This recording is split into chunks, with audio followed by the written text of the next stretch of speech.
ابتدائی سیرت نگاری کے اس اہم موضوع پر گفتگو میں خوش آمدید۔ آج ہم ان ذرائع کو دیکھ رہے ہیں جو نبی اکرم صلی اللہ علیہ وسلم کی زندگی لکھنے والے بالکل شروع کے لوگوں پر بات کرتے ہیں۔ مقصد یہ ہے کہ سمجھیں کہ یہ بنیاد رکھنے والے مورخین کون تھے، کیسے کام کرتے تھے۔ جی بالکل، اور ذرائع میں کئی نام آتے ہیں، لیکن محمد بن عمر الواقدی پر خاصی توجہ ہے، اور یہ بات بھی واضح کی گئی ہے کہ صرف چند آپ کہہ لیں بہت خاص سیرت نگار چننا مشکل ہے، کیونکہ بہت سے لوگ تھے جنہوں نے کام کیا۔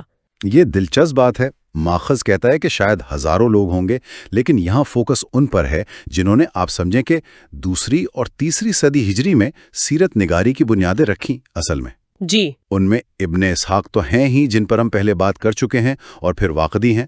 تو واقدی اتنے اہم کیوں ہیں؟ ماخذ ان کے بارے میں کیا کہتا ہے؟ دیکھیں، ماخذ انہیں ایک مرکزی شخصیت بتاتا ہے، خاص طور پر مغازی میں، یعنی نبی اکرم صلی اللہ علیہ وسلم کی فوجی مہمات کی جو تاریخ ہے اس کو جمع کرنے میں انہوں نے تفصیلات اکٹھی کرنے میں کمال کی محنت کی۔ اچھا، ان کا طریقہ کیا تھا تحقیق کا؟ کیا وہ صرف سنی سنائی باتوں بھر ہی رہتے تھے؟ نہیں، یہی تو خاص بات ہے ان کی۔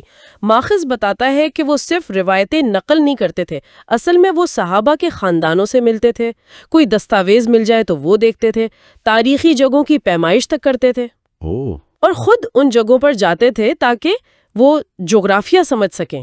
اچھا، یعنی عملی تحقیق پر بڑا زور تھا۔ جیسے وہ قصہ بھی تو ہے کہ انہوں نے رات میں خلیفہ ہارون الرشید کو مدینہ کے تاریخی مقامات دکھائے تھے۔ یہ تو ان کے فرسٹ ہینڈ علم کو ظاہر کرتا ہے۔ یقیناً، بالکل، لیکن اس طریقے پر کچھ تنقید بھی ہوئی ہے۔ ماخذ میں ذکر ہے کہ محدثین نے یہ اعتراض کیا کہ واقدی بعض اوقات مختلف ذرائع سے ملی روایتوں کو ایک ہی کہانی میں ملا دیتے تھے۔ اچھا، یعنی اس سے پھر ہر روایت کی جو سند ہوتی ہے، راویوں کا سلسلہ، اس کو الگ کرنا مشکل ہو جاتا تھا۔ جی ہاں، اور یہ محدثین کے لیے جو سند پر اتنا زور دیتے ہیں، یہ ایک آپ کہہ لیں قابل اعتراض بات تھی۔ بالکل، ان کا جو اصول تھا یہ طریقہ اس سے تھوڑا مختلف تھا۔ تاہم یہ بھی اہم ہے کہ امام شافعی اور خطیب بغدادی جیسی بڑی شخصیات نے بھی مانا کہ ابتدائی اسلامی تاریخ اور خاص کر مغازی کو سمجھنا ہو تو واقدی کے کام کو نظر انداز نہیں کر سکتے۔ خطیب بغدادی نے تو یہاں تک لکھا ہے کہ جو بھی ان موضوعات میں دلچسپی رکھتا ہے وہ واقدی کے محتاج ہے۔ واہ! اچھا، ماخذ میں ان کی ذاتی زندگی کے بارے میں بھی کچھ باتیں ہیں، جیسے ان کی سخاوت یا علم سے محبت، اس سے ان کی شخصیت پر کچھ روشنی پڑتی ہے؟ جی ہاں، بالکل، یہ قصے ان کے کردار اور علم کے لیے ان کا جو جذبہ تھا وہ دکھاتے ہیں۔ مثال کے طور پر یہ بات کہ اپنی ذاتی لائبریری کو ایک جگہ سے دوسری جگہ لے جانے کے لیے انہیں 120 اونٹوں کی ضرورت پڑی۔ 120 اونٹ صرف کتابیں منتقل کرنے کے لیے؟ یہ تو کمال ہے علم کا شوق۔ اور ان کی جو کتاب ہے المغازی، اگرچہ ماخذ کہتا ہے کہ شاید مکمل ہم تک نہیں پہنچی، پھر بھی تفصیلات سے بھری ہوئی ہے۔ جنگ بدر جیسی ایک جنگ کا بیان کوئی 150 سے زیادہ صفحات پر ہے۔ 150 صفحات؟ جی، اس میں کون کون شریک تھا، کون شہید ہوا، قیدی، مال غنیمت، فوجی حکمت عملی، یہاں تک کہ مسلمانوں نے جو خفیہ الفاظ استعمال کیے ان کا بھی ذکر ہے۔ یہ تو بہت ہی تفصیلی کام ہے۔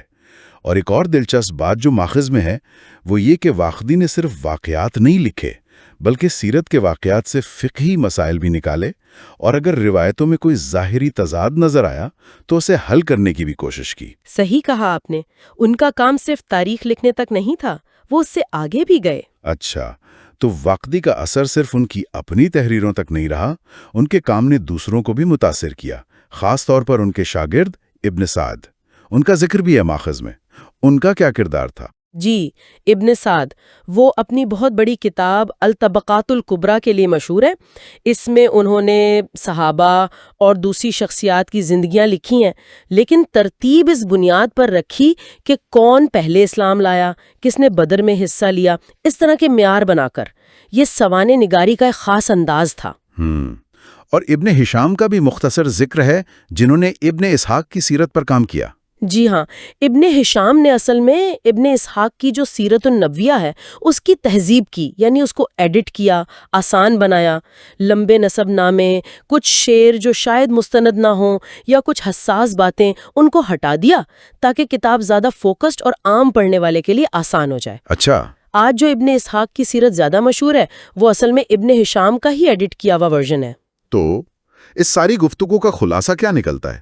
یہی کہ یہ جو شروع کے سیرت نگار تھے یہ صرف واقعات لکھنے والے نہیں تھے، یہ باقاعدہ محقق تھے، تجزیہ بھی کرتے تھے اور کہیں کہیں ایڈیٹر بھی تھے۔ بالکل۔ انہوں نے نبی اکرم صلی اللہ علیہ وسلم کی زندگی کو محفوظ کرنے اور سمجھنے کی بنیاد ڈالی، اور ان کے طریقوں پر جو بحثیں تب شروع ہوئیں وہ آج بھی کسی نہ کسی شکل میں چل رہی ہیں۔ اور ماخذ میں واقعی کے کام پر جو جدید دور میں تنقید ہوئی اس کا بھی ذکر ہے، جیسے وہ مارگولیوت والا واقعہ جس نے ولاہاؤزن کے ترجمے کا غلط حوالہ دے دیا۔ ہاں، اس سے یہ پتہ چلتا ہے کہ صدیوں پر پھیلی ہوئی علمی روایت جب ایک زمان سے دوسری میں جاتی ہے تو کتنی احتیاط کی ضرورت ہوتی ہے۔ بالکل۔